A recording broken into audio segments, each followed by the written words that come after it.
Swayam Prabha. Digital India. Educated India.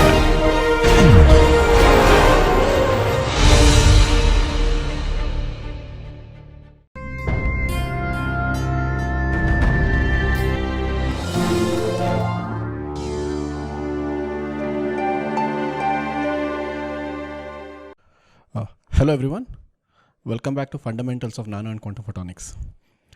This is the second week of the course, and in the last week we have seen some basic ideas about electromagnetic waves and dispersion and how waves propagate in a medium.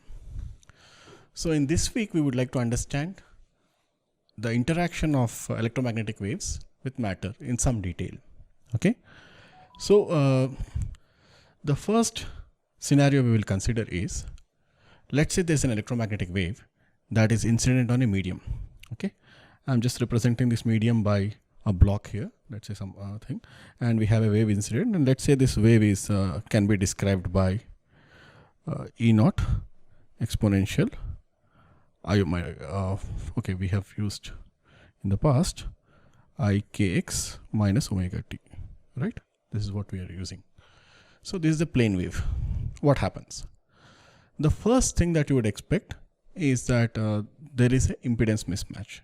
We know that the free space is defined by impedance, and then there is an impedance associated with any material, right? Let's say this material can be described in terms of a refractive index, and that refractive index we said should be complex, right? There are two terms, the real part and the imaginary part. Okay, and so the n is refractive index and k is the kappa is the extinction coefficient. So now when wave is incident on this medium, what happens? The first process that could occur is some of the electromagnetic energy will be reflected. So reflection is the first process that can occur. So let's list out the processes. So the first one, reflection. What else can occur? So when we are considering the electromagnetic waves, we have also shown that there is an attenuation of the wave in the medium, and the amount of attenuation is defined by the extinction coefficient kappa. So I'll say second process that can happen is absorption. Just to recap, how does the absorption occur? Well, the electromagnetic wave I can describe, let's say this is propagating in the x direction, I'll say exponential ikx minus omega t, right? This is how I say we can describe the electromagnetic wave. And now the wave vector in the medium is going to be not k naught, it's going to be modified by the refractive index. So the wave vector is going to be this k now is going to be, let's say, n tilde omega by c. If there was no medium, then we saw the dispersion relation was omega equal to ck, right? So k will be omega by c, but because of the presence of the medium, we will say that k is n tilde omega c. That essentially means that there is this n complex quantity times omega by c. Now if you put this back into the equation, you will see that the electromagnetic wave will be split into two parts, right? Exponential, the complex part wherein you know n omega by c x minus omega t, this is one part which is actually the oscillating part, and there is an attenuating part which is I and I will cancel out. So I square, I into I will become I square minus 1. So minus and minus, so basically it will be minus kappa omega by c times t. Okay, so we saw this already. Sorry, this should not be t, this is x dependence, right? Because kx, we're substituting for k, this should be x. So as a function of x, the wave is attenuating. So this is the electric field. If you look at the intensity is going to be simply E square, complex quantity squared. So that will turn out to be proportional to just the exponential and minus 2 kappa omega by c x. Okay, and this sort of we would relate it to a simplified quantity alpha, where we define an absorption coefficient, which is exponential, we relate it to minus alpha x. So by comparing these two, your absorption coefficient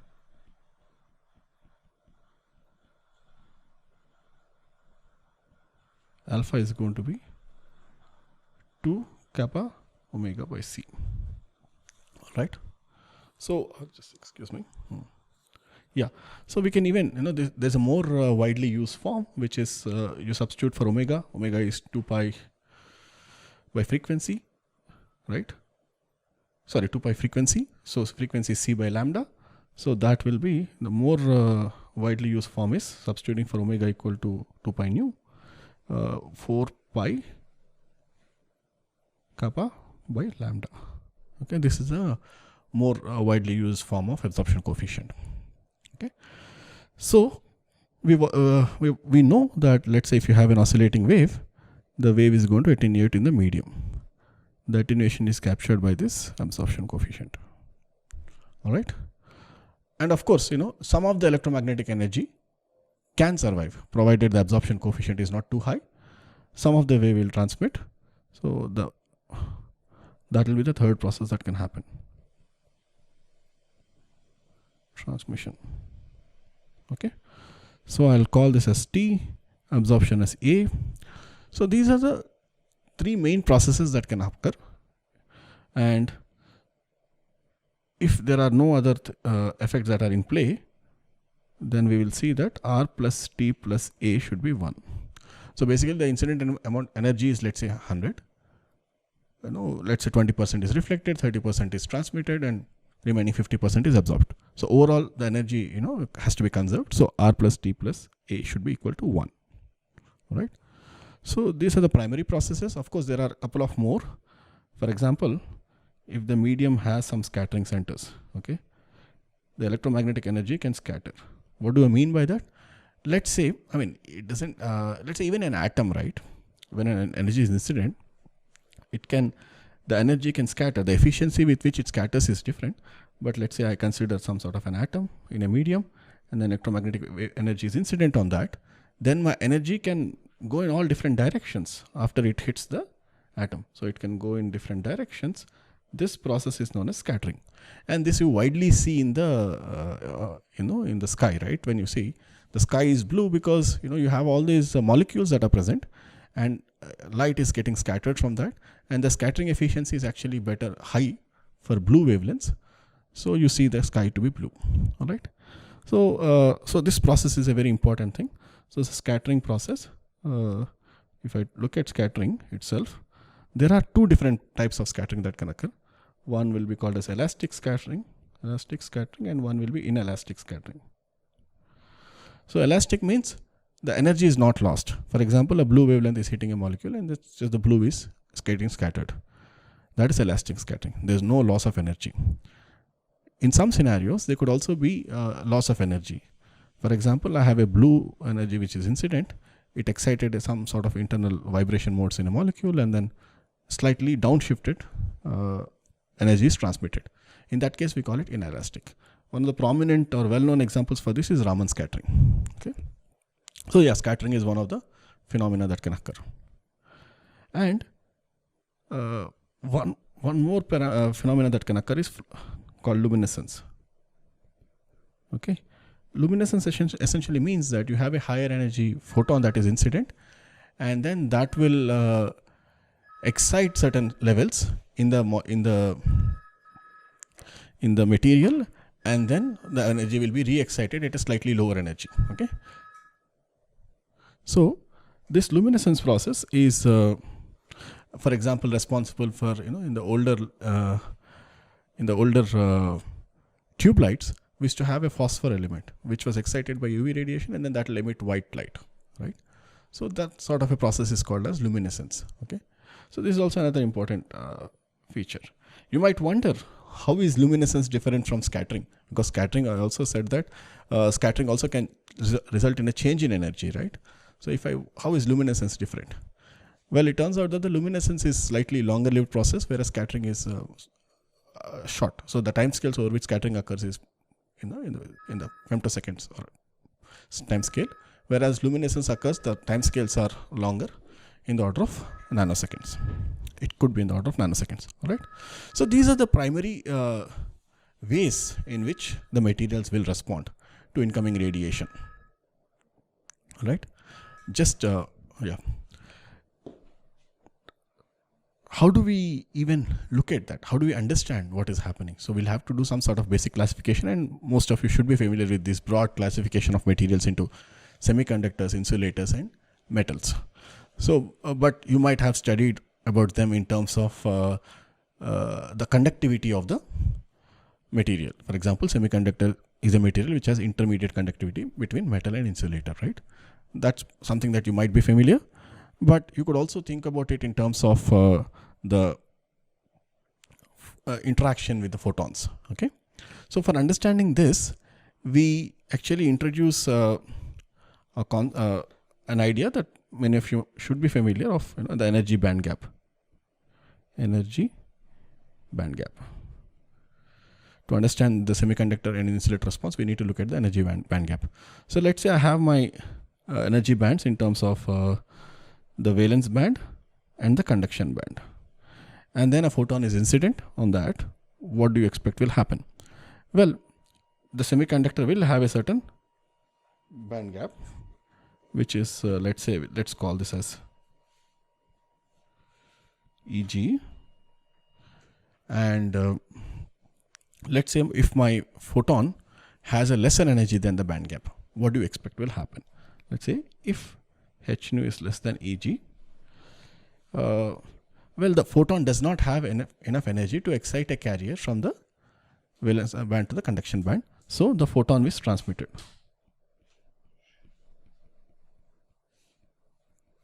All right.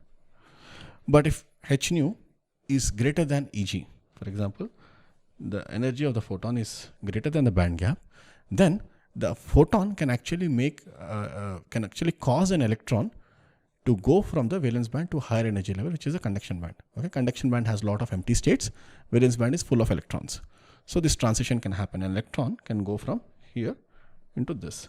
When this transition happens, the energy is transferred to the electron. Therefore, the photon is lost or photon is absorbed. Right. So in the case of a semiconductor having a semiconductor band gap of Eg, if a photon is higher than band gap, then photon is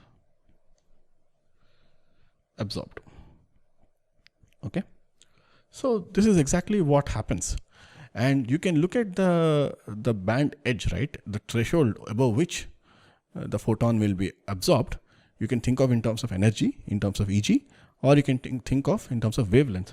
So I can also define my what we usually call as UV absorption edge,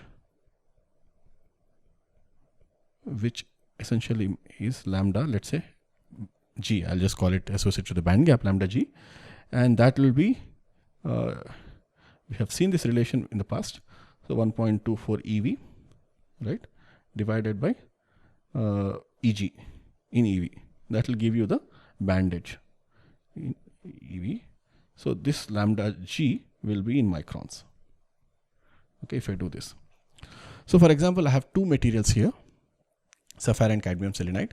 So if you look at sapphire has a band gap of about 7 EV. Okay, Eg of sapphire is about 7 EV. So the band gap also depends on the orientation and stuff, but let's say approximately 7 EV. And if you have that, my band edge is going to be simply 1.24 divided by 7, and that will turn out to be approximately 0.17 micrometers. Okay, so if you look at the spectrum here, this is a transmission of the through the material, and of some thickness, probably few millimeters, and then the wavelength of various wavelengths, how are they transmitted, and you see that above, or rather above a band gap energy or below this edge, so which is UV, right? So in this part is essentially the UV part of the spectrum, short wavelengths, less than 300 nanometers is usually called as UV. So in the UV part, you see that the absorption is increasing, because of that the transmission is reducing for sapphire. Okay, and in the visible, essentially where 300 to 700 nanometer range, the energy is less than the band gap, so that those photons are transmitted, and that's why you see the absorption to be high for a sapphire substrate. Okay, and you might ask, oh, what's happening in the infrared, the longer wavelengths? In this case, I think about around 2 micron, we have a dip in transmission, and also above, I think 4 or 5 microns, there's a strong absorption. What is happening here? Well, these are essentially related to what is known as phonon absorption. This dip and then this energy is rather wavelengths greater than, in this case, 4 microns, we have phonon absorption. Okay, and that's why the transmission dips. In the lower wavelength side or the higher energy UV side, we have absorption because of the excitation of carriers from valence to conduction band. And if you have in the longer wavelengths, the absorption is because of phonons or lattice vibrations. Phonons are simply, you have the lattice, let's say in this case sapphire, right? It's aluminum oxide, Al2O3. So you have the certain geometry, and then these aluminum and oxygen bonds can actually vibrate, and that vibration is called as a phonon. And because of these vibrations, which are broadband, you can actually have strong absorption. Okay, so this is about sapphire. And similarly, you could also look at cadmium selenide. Cadmium selenide's band gap is, I think, about 1.7. Okay, so the band gap in this case, Eg, is about 1.7 eV. And so if I calculate what is the band edge, you could see that this will turn out to be roughly about 0.7 micrometers, okay, up to 700 nanometers.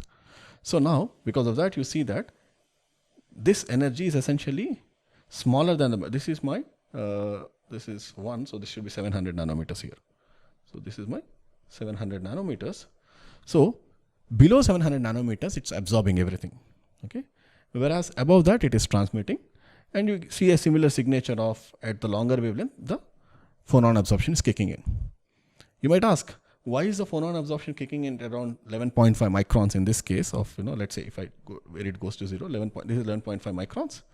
And this is maybe, 2, 3, 4 microns, about 4 microns, right? In the case of sapphire. Why is the phonon absorption edge different? Well, we will come back and we'll answer that in the subsequent lectures. But for now, yeah, this is a phenomenological description of what is happening in a semiconductor, all right? I mean, a more common example that all of you should be aware is glass. Let's say I'm wearing my glasses, right? The glasses are transparent. Glass is nothing but silicon dioxide. So if I look at glass, its band gap, silicon dioxide is about 9 eV.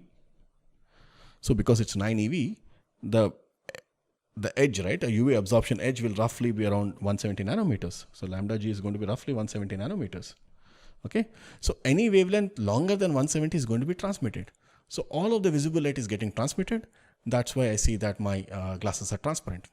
Okay, and if I look at a cadmium selenide wafer, I'll see that it's not definitely transparent. Well, I mean, it's not going to be transparent. And your, let's say, sapphire has a certain amount of transmission. All right. If you take silicon, silicon's band gap is 1.1 eV. So you'll see that the band, absorption edge is basically 1.1 microns. So all the visible wavelengths will be absorbed by silicon. All right. So these are some simple things that, when we look at these materials, we should think of that. There is an interaction of the electronic and the photonics part of it. Okay. There's a lot of effects involved. Okay. So this is how semiconductors and insulators behave. Well, what is the difference between a semiconductor and insulator? An insulator is a material with a very large band gap. For example, silicon dioxide, it's an insulator. It has a 9 EV band gap. Sapphire is an insulator because it has 7 EV band gap. Whereas cadmium selenide is going to be a semiconductor. You can actually dope it and try to make it conductive. Or, gallium arsenide is a semiconductor. Okay. So yeah, the extent of the band gap really defines whether it's a semiconductor or an insulator. Gallium nitride is another example where the band gap is 3.4 eV. So that's another semiconductor. But usually above that, we don't really consider them as semiconductors. We call them insulators. Okay. So this is the broad classification. Of course, there's another class which is metals. I'll come back to it in a short while. All right. But let's look at that is the qualitative description. The actual description, if you look at, actual data, if you look at, here, this is the absorption of various semiconductors plotted as a function of wavelength. Okay. And you see that, below a wavelength, the absorption band edge, you will see absorption is going high. That qualitatively makes sense. But if you look at it closely, you will see that certain materials, for example, indium phosphide in this case, indium phosphide and gallium arsenide, especially these two, show a very, very steep rise in absorption after the band edge. Gallium arsenide has a band gap of, in terms of wavelength, it will be 870 nanometers. Gallium arsenide should be green here. This is 870 nanometers, and the purple thing is indium phosphide, which should be roughly around 900 nanometers. Okay, so you see that below the wavelength of 870 or around 900, the absorption is increasing steeply. But if you look at silicon's band edge will be about 1.1 microns. Below 1.1 micron, the absorption is increasing, good, but it's actually going in a very gradual fashion. Okay. Similarly, with this is germanium. Germanium also shows a gradual increase in the absorption. The reason for this is what we will usually call as direct and indirect band gap materials. Okay. This is another concept that I would just, if you're not familiar with the electronics part of it, then just accept it for now. Let's say you can draw what is known as EK relation, wherein basically in a direct band gap semiconductor, the band gap is direct. Okay, we call them as direct band gap semiconductors. Direct band gap. What we mean by that is the peak of the valence band, right? This is the peak of the valence band and the minimum, the conduction band. Okay, CB minimum and VB maximum occur at the same K, a particular K. So practically what it means is that it's much more easy, it's very easy for a photon to be absorbed, provided the energy is higher than the band gap. Okay. This is in contrast to the indirect band gap materials, wherein K and if I draw for an indirect band gap material, I'll have my peak in the valence band and my minimum in the conduction band, but they don't occur at the same K. Okay. There is this difference where the peak and the minimum of the valence and conduction band respectively occur. And it turns out that this K essentially signifies that for an electron to go from now valence band to the conduction band, it needs this energy, and also it needs an additional momentum that comes from a phonon. So this process is not a very efficient process. Okay. So I don't want to go and explain about what is EK relation, but I mean, there are two ways of depicting energy band diagrams. One is in terms of energy versus momentum. Okay. We introduced that, energy and how is energy and momentum related for an electron. So it's a parabolic dispersion for most materials. So for the materials that you know of, let's say silicon and germanium and gallium arsenide and so on. So in that, you see that this kind of a parabolic dispersion will come in, and depending on where the peak and the minimum of the valence and conduction bands are, we can classify materials as direct and indirect band gap semiconductors. So due to that, you see that this germanium, silicon, and even very, gallium arsenide is indirect, but it's not a very strongly indirect band gap. Okay. So mainly silicon and germanium are indirect band gap semiconductors. And therefore, what we see is that if you have indirect band gap materials, they are not really that good for optoelectronics.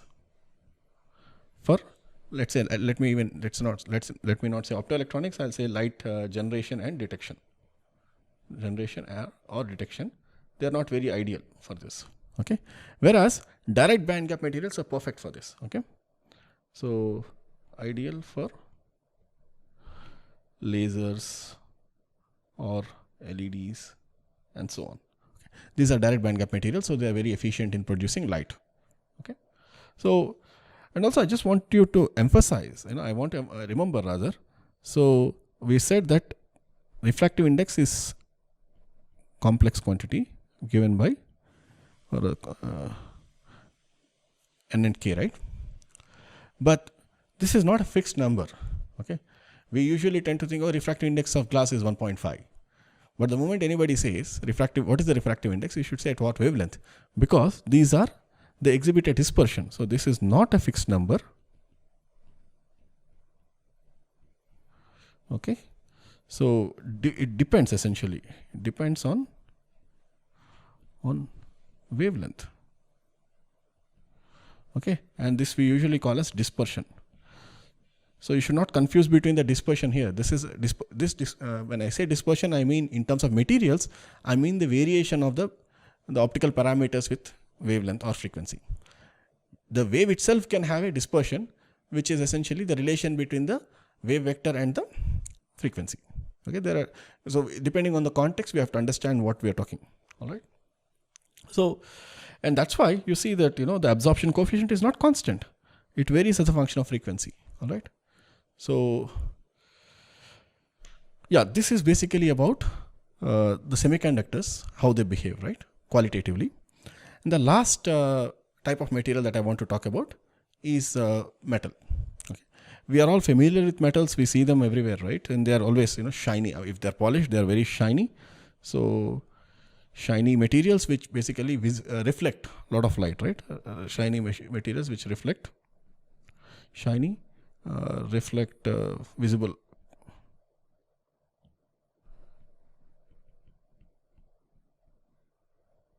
wavelengths. Okay. So why do they reflect visible wavelengths? Well, it turns out that the response of the metals is essentially because of what we call as free carriers. Okay, we are all familiar with the fact that metals have lot of free electrons, right? Metals have excess free electrons. Therefore, whenever an electromagnetic wave is incident on that, the electrons can move, and that process is what we call as free carrier response. And that essentially determines the properties of metals.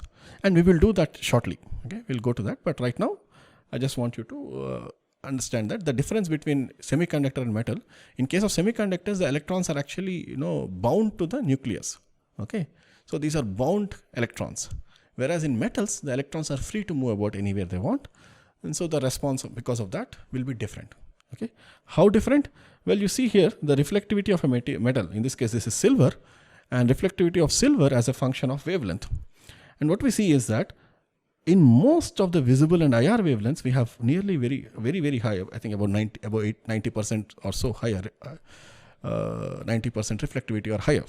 Okay, but above a certain frequency, okay, in metals we can define what is known as a plasma frequency. Okay, where up to the frequency, the cutoff frequency up to which the metals can reflect. Okay. So, if your frequency omega is less than omega p, we call this as plasma frequency. Okay. You can have metals reflecting. Okay. So, that's why you see that this is my H. So, this is my omega p. So, I mean, okay, you have to get used to looking at wavelength and frequency alternatively. Okay. In this case, my wavelength is increasing, so my frequency is reducing. Okay. So, omega is reducing in this way. So for all the frequencies less than omega p, I see my reflectivity to be high. Okay, but above that, it turns out that the metals usually are behaving more or less like a dielectric. Okay, it also is understandable because you have free electrons, but if you go to very high frequencies, the electrons do not respond very fast. Okay, and then effectively they are like a dielectric. Okay, so if you look at metals broadly, you have metals like silver, or even aluminum, which are white, almost whitish in color. White because they reflect all visible wavelengths.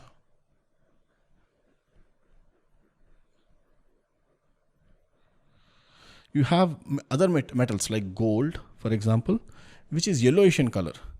The reason why gold is yellow is because you have the free carrier response, and also you have what are known as interband transitions. Okay, so if you look at gold has an electronic structure in the outermost shells will be something like 5d and 6s.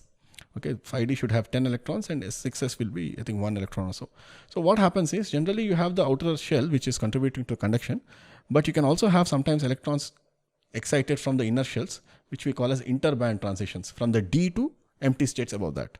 Okay, interband transitions, and because of this interband transition there can be absorption, and because of that gold has that characteristic yellow color. Okay, and even in the case of, let's say, another material like copper is greenish color. Okay, this is greenish yellow. Okay, This also is because of interband transitions. Okay, they have slight different colors. Okay, so broadly, yeah, this is how we understand the basic difference between metals and semiconductors. All right. So, any questions at this point? Okay. All right. If there are no questions, I'll just make a couple of more points and then I'll stop. All right. So, I said refractive index, complex quantity is what we can use to define materials. But in addition, you can also define, of course, permittivity. Okay. And it also turns out that you can also define it in terms of conductivity. So you have various ways of representing the optical response. Okay. You can call it refractive index, complex refractive index, which is n plus I kappa, or equivalently, you can call it complex permittivity, epsilon 1 plus I epsilon 2, or equivalently, you can call it sigma conductivity, which is complex again, sigma 1 plus I sigma 2. Okay, all of these three are complete descriptions. So any one of them you can pick and that has the necessary information. Okay, so sometimes we use one or the other. Okay, we have already seen the relation between the refractive index and the epsilon. Okay, if you look at the Maxwell's equation and substitute in that, you will see that the complex refractive index is essentially equal to the square of that is essentially equal to the permittivity. Okay, so I mean I can just try to derive those relations. I mean basically n square if I take, so essentially I'll have n square minus kappa square plus 2nk will be equal to epsilon 1 plus I epsilon 2. So you can immediately see that the real part of permittivity epsilon 1 is going to be n square minus kappa square, and the imaginary part of permittivity is going to be 2n kappa. Okay, there should be an I here. All right. So this is how we can convert between one to the other. All right. And of course, using this, you can do some basic algebra and you will get these relations that are shown on the right here. So effectively giving you, if you are given permittivity numbers, you can always compute the refractive index. Okay. So I don't want to go through that. So I just put it on the slide already. So yeah, real and imaginary parts. Oh, by the way, the notations also can be sometimes, different, slightly different. Okay. But we understand what it means. I said N1, right? N1 is my real part of refractive index, I said. In some other cases, people use N prime. Okay. For imaginary part, I call it N2. Sometimes people call it kappa or N double prime. Okay. They're all equivalent. There's no big difference. There's no difference essentially. It's just the notation, right? So epsilon 1 is a real part. It could also be called as epsilon prime. Epsilon 2 is the imaginary part. Some people also call it as epsilon double prime. So all of them are quite interrelated. Okay. So once we know one set of numbers, we can always compute the other set. Okay. In more in the microwave and RF communities, people use conductivities instead of epsilons and refractive indices. Okay. So if you know conductivity, you can again compute the dielectric permittivity. The way we do that is the expression for epsilon in terms of conductivity is given by 1 plus sigma omega. I think there should be an I. So epsilon naught omega. Okay. What this is telling us is, if you know the conductivity, especially if you know the real part of the conductivity, that is related to the imaginary part of epsilon. Okay. If the material is very, very conductive, real part is high, then it's going to be absorbing significantly. Okay. And that's also a reason why, metals don't transmit, right? If you have a slightly, if you have a metal which is typical, let's say gold or silver, which is thicker than, let's say 100 nanometers, it's not going to transmit much. It's reflecting everything. Okay. And the imaginary part of conductivity will be related to the real part of epsilon and so on. Okay. So yeah, depending on the areas that you're looking at, you can have different ways of describing these things. All right. So yeah, we can, once you are given something, one set of numbers, you can compute the rest. All right. So this is a brief overview of the different types of responses. Let me just do a quick numerical just to expose you to some numbers. Okay. So here is a small example problem wherein complex refractive index of germanium at 400 nanometers is given by 4.14 plus I 2.21. Calculate the absorption coefficient and reflectivity. Well, absorption coefficient we already introduced. So this is the real and imaginary parts right here. So this is kappa. 4.14 is the real part. So absorption coefficient we saw was essentially 4 pi kappa by lambda. We should remember that this is the lambda. At what wavelength are we talking about absorption? That's a very important thing. If I ask you what is the absorption in let's say germanium at 2 microns, okay, I think you would likely say that it's quite highly transmitting, because we know the band gap of germanium is about 0.8 eV, so that will roughly translate to about 1.5 microns or so. So above that, wavelengths it's going to transmit. Okay, so yeah, the absorption coefficient is given by this. So let me see, 4 pi into this is 2.215 divided by 400 nanometers, 10 power minus 9. Okay, and if you compute that, I just did that. So 7 into 10 power 7 meter per meter. Okay, per meter is the unit. Okay, well, I mean, does it make sense? Okay, so this is per meter, right? It seems like a large number. If you go back and look at the slide we had on materials, so you see here, germanium is about 10 power 5 and 10 power 6. So yeah, this is centimeter inverse. So basically your absorption is going to be equal to, well, if you can talk of in meters or per meters or per centimeters, this is going to be 7 into 10 power 5 per centimeter inverse. All right. So yeah, the same metric. All right. So this is the absorption coefficient. And what is the reflectivity? Well, I didn't introduce the formula for reflectivity, but the reflection coefficient is going to be complex refractive index. Okay. If you have studied electromagnetic wave theory, this is a typical expression you will see: impedance, right? Impedance minus 1 divided by impedance plus 1 is a reflectivity. Okay. So in this case of refractive index, in the case of dielectric, it's just refractive index. So that is going to be equal to n minus 1 whole square plus kappa square divided by n plus 1 whole square plus kappa square.